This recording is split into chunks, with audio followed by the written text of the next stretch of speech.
سیارات نہیں لیتی نام ڈھلنے کا، یہی تو وقت ہے سورج تیرے نکلنے کا۔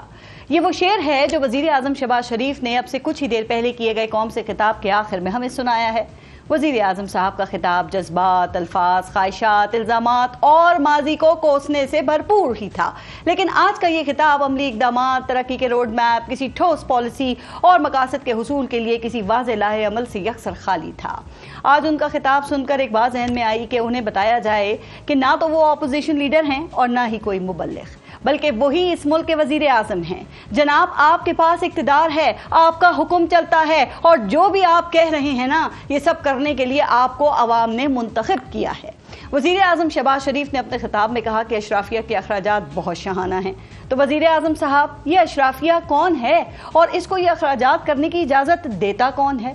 کیا یہ وہی اشرافیہ نہیں ہے جس کو ہر حکومت ٹیکسوں میں رعایت دیتی ہے؟ کیا یہ وہی اشرافیہ نہیں ہے جو بیرون ملک جائیدادیں بناتی ہے اور حکومت سب کچھ جانتے ہوئے بھی کسی کے خلاف کچھ نہیں کرتی؟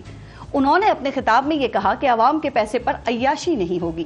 تو وزیر اعظم صاحب، بالکل بھی عیاشی نہیں ہونی چاہیے، لیکن یہ وزیر اعظم ہاؤس کا بجٹ بڑھانا کیا عیاشی نہیں ہے؟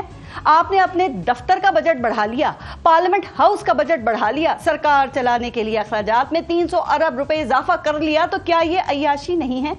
وزیر اعظم صاحب نے اپنے خطاب میں یہ کہا کہ بجلی اور گیس چوری کرنے والے، بلز نہ دینے والے ملک کے دشمن ہیں۔ تو بالکل یہ لوگ دشمن ہیں، لیکن وزیر اعظم صاحب، یہ بجلی مفت لینے والے، یہ گیس مفت لینے والے اور پیٹرول مفت لینے والے اور ان کو عوام کے پیسے سے مفت مراد دینے والے کیا اس ملک کے دوست ہیں؟ انہوں نے کمال بے نیازی سے یہ کہا کہ تنخواہ دار طبقہ پریشان ہے کہ اس پر ٹیکس لگا دیا گیا ہے۔ تو وزیر اعظم صاحب، ابھی اسی ہفتے تو آپ کی حکومت نے بجٹ میں تنخواہ داروں پر مزید ٹیکس لگایا ہے۔